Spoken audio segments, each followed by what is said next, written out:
is a battle, but not the kind fought out there in the world. The real war happens inside the mind, where belief meets resistance, where intention meets habit.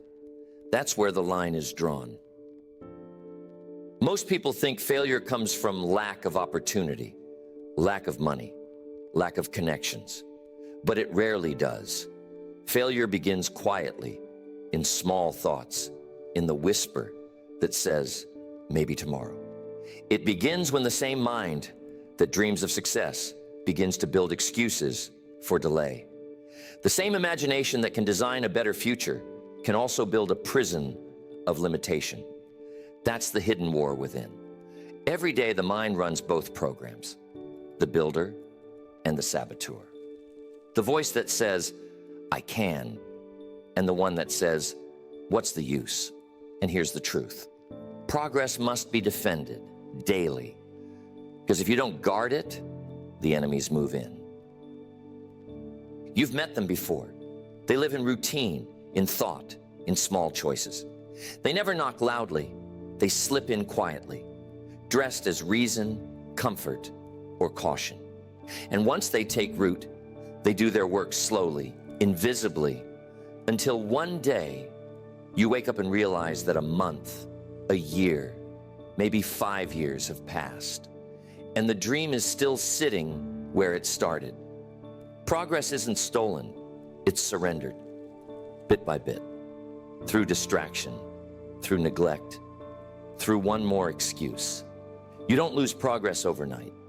You drift away from it. That's why awareness is the first weapon. You must see the battle for what it is. It's not luck versus misfortune, or rich versus poor. It's discipline versus drift. Every day is a vote for one side or the other.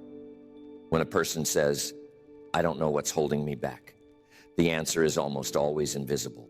It's not the market, it's not the boss, it's not the government, it's the pattern.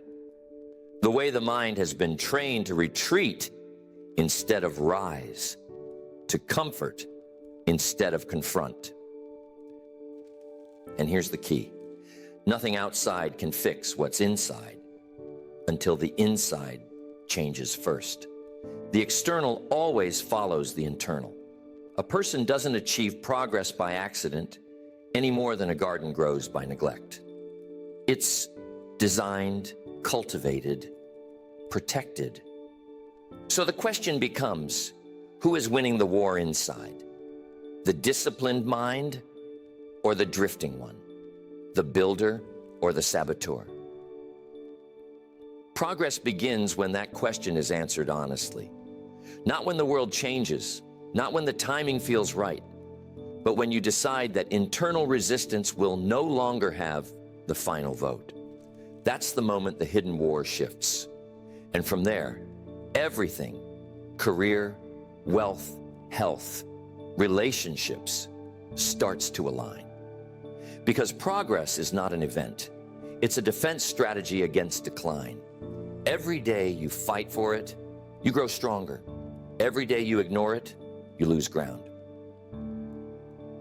So if you've wondered why progress comes and goes, now you know. It's not because life got harder, it's because the enemies got smarter. And the first step to winning is to see them clearly. The first enemy of success, excuses. The most elegant destroyer of progress ever invented. They don't shout, they reason. They make failure sound intelligent. Every person who has ever fallen short has had a story to tell, a perfectly reasonable story. Too cold, too late, too busy, too early, too much competition, too little support. But here's what excuses do. They give comfort to inaction. They let you rest on the pillow of justification instead of the bedrock of responsibility. Excuses are the language of retreat. They make you feel smart while they rob your future. And they wear many disguises. Sometimes they sound like logic. It's not the right time. Sometimes they sound like humility. I'm not ready yet. And sometimes they sound like fairness. Others have more advantages. But the result is always the same. Nothing moves. Progress begins where excuses end. The day a person stops explaining and starts executing, life begins to shift. Because excuses and progress cannot live in the same house. One drives the other out. Ask anyone who has achieved something remarkable. They didn't avoid hardship. They ran out of excuses. They replaced "I can't" with "how can I?" That one change in language reshapes the mind. It turns limitation into problem solving. It forces creativity to step in where fear used to sit. An excuse says, "It's beyond me." A question says, "What can I do?" One shuts the door, the other opens it. The problem with excuses is they build comfort faster than success ever could. They let you settle for a story that makes sense instead of a result that makes change. And once you believe your own excuses, progress stops completely, because now the enemy has moved inside and taken your voice. I once met a man who said he wanted to be successful but couldn't because his circumstances were too hard. Then I met another who came from the same background, faced the same obstacles, and said he couldn't afford not to try. Same conditions, different conclusions. One had excuses, the other had reasons to act. You see, life doesn't listen to explanations. It responds to effort. The marketplace doesn't pay for intentions. It rewards execution. The body doesn't get fit because you mean to exercise. It changes because you do. So the cure for excuses isn't inspiration. It's accountability. The moment you start holding yourself to results instead of reasoning, progress reappears. Because excuses thrive in the dark. They can't survive in the light of responsibility. If you found yourself repeating the same story about why things haven't moved, stop and listen carefully. Each repetition makes the excuse stronger. Break the pattern. Change the question. Instead of saying, "I can't because," start saying, "How can I despite?" That shift alone separates those who move from those who wait. Remember this truth. Comfort will always try to disguise itself as logic. But logic without motion is paralysis. You can't rationalize your way to success. You can only act your way there. Excuses give you a reason to stand still. Progress demands a reason to move. So if progress is the goal, silence the stories. Let results do the talking. Okay, now the success enemy of success is neglect, the slowest, quietest destroyer of all. You never notice it working until the damage is done. One missed day doesn't seem like much. One ignored task feels harmless.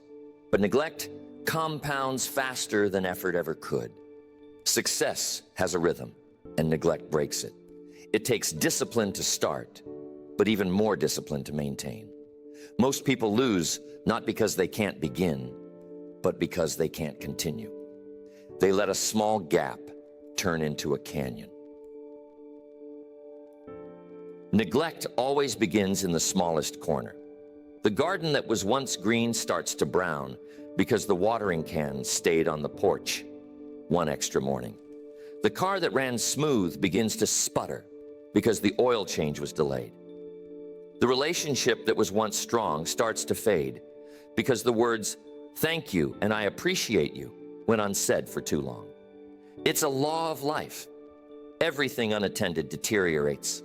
Health, wealth, relationships, mindset, none of them maintain themselves. The price of progress is upkeep. The rent for success is due every day, and it cannot be paid in advance. The tragedy is that neglect feels harmless at first. You tell yourself it's only one missed workout, one skipped meeting, one postponed call.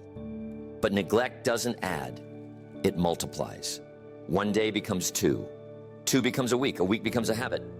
And a habit of neglect always ends in regret.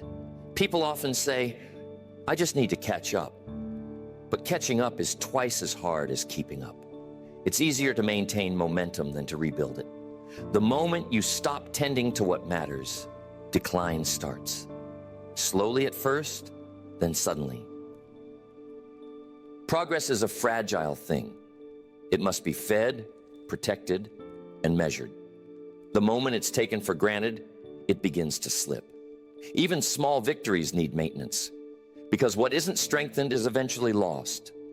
I once watched a man build a successful business through pure consistency. Small steps, every day. Then he grew comfortable, stopped checking the details, trusted that momentum would carry him. Within 2 years, what took him 10 to build had begun to crumble. Not from failure, but from neglect. That's the danger. Neglect doesn't make noise. It doesn't announce itself. It hides under good intentions. It whispers, you've earned a break. And of course you have, but progress doesn't rest just because you do. So the defense is awareness, the discipline of checking, maintaining, reviewing. Don't let small cracks become big breaks. If the goal is worth having, it's worth guarding. When you see something slipping, your energy, your focus, your results, don't excuse it. Fix it fast. A stitch in time doesn't just save 9. It saves momentum, confidence, and time itself. Think of progress as a flame. You don't need to rebuild the fire every day, but you must feed it. Miss a day and the embers cool. Miss a few more and the flame dies. That's the law of maintenance. And once you understand it, you never let neglect steal from you again. Progress isn't about how much you can do. It's about how long you can keep doing what matters. The small, steady disciplines that prevent decline are the true secret to growth. The third enemy of success, doubt. Doubt is the quiet thief of destiny. It doesn't stop you with force. It stops you with hesitation. It whispers just enough uncertainty to delay your action. And delay, over time, destroys progress. Everyone begins with a measure of belief. Then comes the moment of testing, the gap between effort and evidence. That's where doubt loves to live. When the results take longer than expected, when the applause fades, when the payoff seems distant, that's when doubt begins its work. It says, maybe it won't work for you. Maybe you're not ready. Maybe this dream was too big. And if you listen long enough, belief starts to shrink. Action slows. Confidence cracks. Soon, the dream you once pursued with energy is wrapped in hesitation. Not because you lost ability, but because you lost belief. Doubt is not a sign that something is wrong. It's a sign that something important is at stake. Every great endeavor brings resistance, but progress belongs to those who act while uncertain. Those who move even when they can't yet prove. Faith is not arrogance, it's preparation. It's the decision to keep building when the evidence hasn't yet caught up. A farmer plants seeds without seeing the harvest.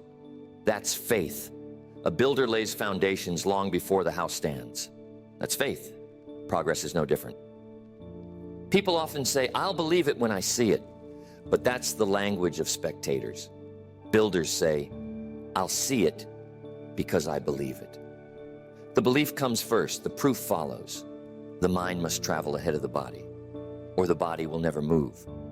Doubt poisons potential. It takes opportunity and turns it into analysis. It replaces movement with mental spinning. And while you're thinking about what could go wrong, someone else is testing what could go right. The cure for doubt isn't perfect knowledge. It's disciplined action. Do what you can with what you know, and let results become your teacher. The act of doing weakens the grip of doubt, because every small win adds proof that belief was not misplaced. When a person gives in to doubt, progress stops, not because the dream was impossible, but because the dreamers stop pushing. But when belief holds firm, even in uncertainty, momentum carries them through. Faith turns effort into evidence. Remember, progress doesn't wait for perfect confidence. You will never feel completely ready. The conditions will never be flawless. Doubt will always offer you an exit. But if you can move through that feeling, act in spite of it, you begin to build strength no doubt can undo.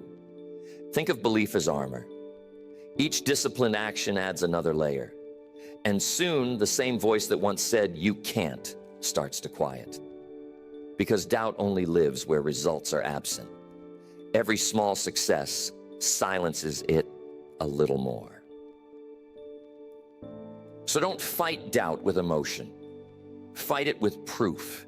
Fight it by showing up, by staying in motion, by collecting your own evidence that persistence works.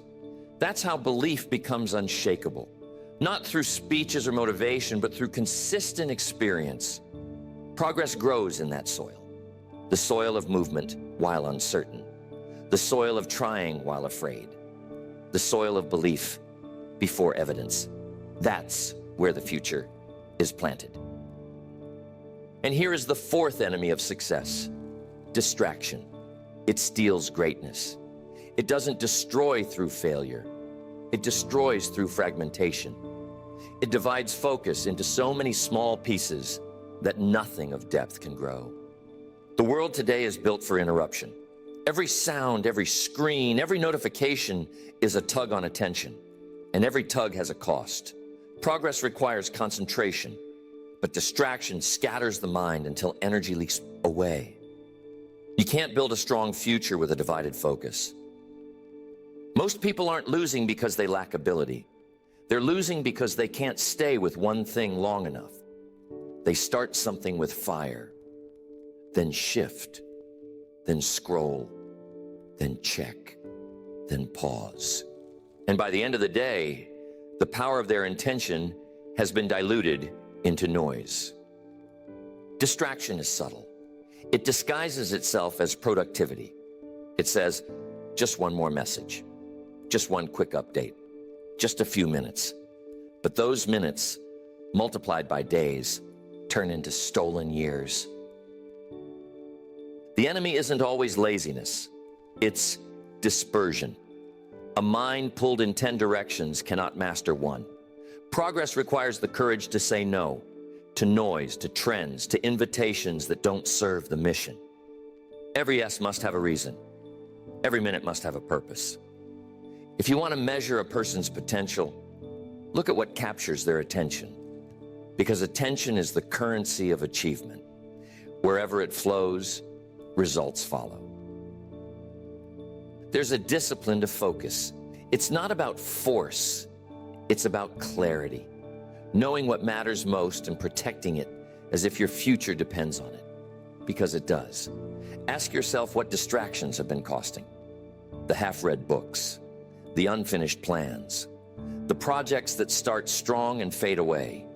Each one is a reminder that the battle for focus is never over. The greatest performers in any field share one trait: single-minded pursuit. While others chase variety, they chase mastery. They learn to say no, not because they're rude, but because they understand the value of attention. Focus doesn't come from wishing, it comes from environment. Design your space, your time, your habits so distraction has nowhere to live. Create boundaries for your attention. And soon you'll find that progress accelerates, not because you're doing more, but because you're doing what matters most. Every time you pick up the phone instead of the pen, every time you open a screen instead of a book, ask a simple question. Does this serve the mission? If it doesn't, it's not neutral. It's negative. You don't conquer distraction by removing every noise from the world. You conquer it by training the mind to stay on course. Focus is a muscle. It strengthens with repetition and weakens with neglect. Progress demands concentration. It grows where energy is directed and dies where attention is divided. So guard your focus like treasure, because it is. Say no more often. Let silence become a strategy. Let depth replace speed. The shallow always looks busy, but it never breaks ground. Depth is what builds. Focus is what finishes. Distraction is cheap. Focus is expensive, but only one of them pays. The final enemy of success is comfort. You see, comfort is the most seductive of all the enemies. It feels harmless, even deserved. It tells you you've earned the right to relax, to slow down, to take it easy. And before long, that comfort becomes a cage, soft on the inside, unbreakable on the outside. Comfort convinces you that good enough is success.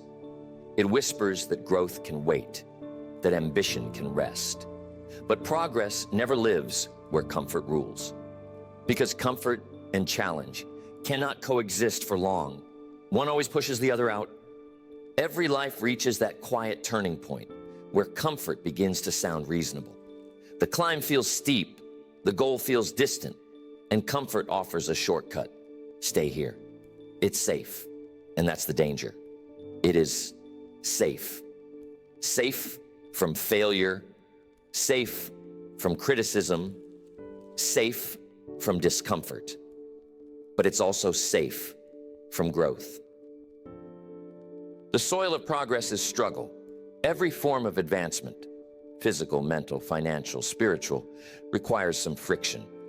Muscles only grow through resistance. Skills only sharpen through use. Character only strengthens through challenge. The comfortable person begins to drift. They lose their edge, their hunger, their urgency. They may still look busy, but the fire is gone. They've traded pursuit for preservation, and preservation has never produced progress. Comfort's greatest weapon is subtlety. It doesn't demand surrender. It suggests rest. It says, you've done enough for now. And maybe you have, for the day. But comfort never knows when to stop. What begins as rest becomes routine. What begins as balance becomes complacency. There's nothing wrong with enjoying the fruits of effort. Rest is essential. Renewal is wise. But rest must serve the mission, not replace it. The purpose of recovery is to return stronger, not softer. If you ever find yourself saying, I'm fine where I am, be careful. Fine is the first symptom of decline. The moment satisfaction becomes stillness, growth begins to die. Progress depends on tension, the stretch between where you are and where you could be. The people who achieve the most are rarely the most comfortable. They live in that productive discomfort, the place where learning still burns, where goals still challenge, where improvement still calls. They've learned that comfort feels good now, but costs later, while growth costs now, but pays forever. Ask yourself where comfort has been robbing. Maybe it's the morning routine that slipped. Maybe it's the ambition that dulled. Maybe it's the challenge you've postponed because things are good enough. Every comfort zone has a hidden price tag, and it's always potential left unfulfilled. Progress is pressure managed well. It's learning to stay calm under strain, not escaping it. It's choosing growth over ease, purpose over peace of mind. You don't need to live in chaos to grow. You just need to keep leaning forward, 1 inch past easy. That's where life expands. The edge of comfort is the entrance to progress. So when comfort calls, thank it for the rest. But don't unpack there. Rest if you must, but rise again. Because comfort is temporary pleasure, and progress is lasting pride. The only way to defeat the enemies of progress is by design. Awareness, discipline, and structure. These are your defenses. Progress doesn't happen by luck or momentum. It's engineered.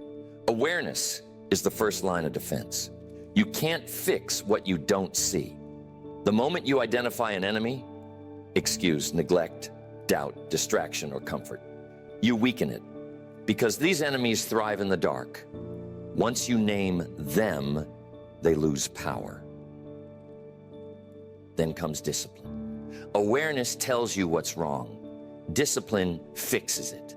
Discipline is doing what should be done, whether you feel like it or not. It's the daily vote for progress over drift. The disciplined person may not always feel motivated, but they act anyway.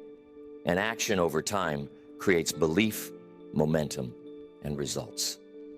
Discipline must become system, because willpower alone is fragile. Build routines that make success automatic and neglect difficult. Create an environment that rewards effort and punishes drift. If you want to wake up early, make it easy to start. If you want to stay focused, remove what competes for attention. Systems do what motivation can't. Keep you consistent when enthusiasm fades. Progress is not the product of bursts. It's the result of design. Just as a builder follows a blueprint, progress follows structure. Decide what to measure and measure it often. Whatever you track improves, because attention feeds growth. The enemies of progress are patient. They wait for openings. So you must stay proactive. Each morning is a reset, a new vote for progress. Review your goals. Reaffirm your mission. Ask what matters most today, and do that first.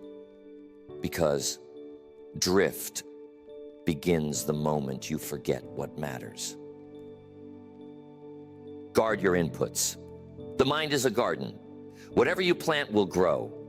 Fill it with excellence, and excellence becomes habit. Fill it with noise, and noise becomes norm.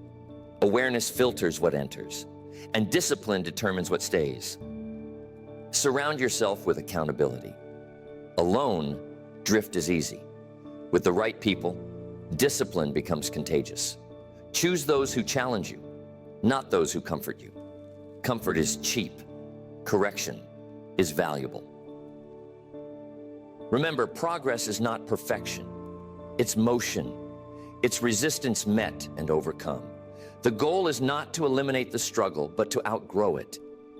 You don't remove the enemies once and for all. You learn to outthink them, outwork them, outlast them. Each victory builds defense. Every time you replace excuse with action, neglect with attention, doubt with faith, distraction with focus, and comfort with challenge, you strengthen your system. What was once effort becomes instinct. What was once struggle becomes standard. So build your defense with intention. Wake up aware. Work with structure. End each day with review. Small corrections, done daily, prevent major repairs later. Progress is not accidental. It is protected. And when it's protected long enough, it becomes inevitable. That's the beauty of it. Once you build the defense, the enemies lose their grip. Excuses no longer convince you. Neglect feels unnatural. Doubt has no room. Distraction becomes noise in the distance. Comfort becomes reward, not refuge. At that point, progress is no longer fragile. It's fortified. And the war within becomes a victory sustained.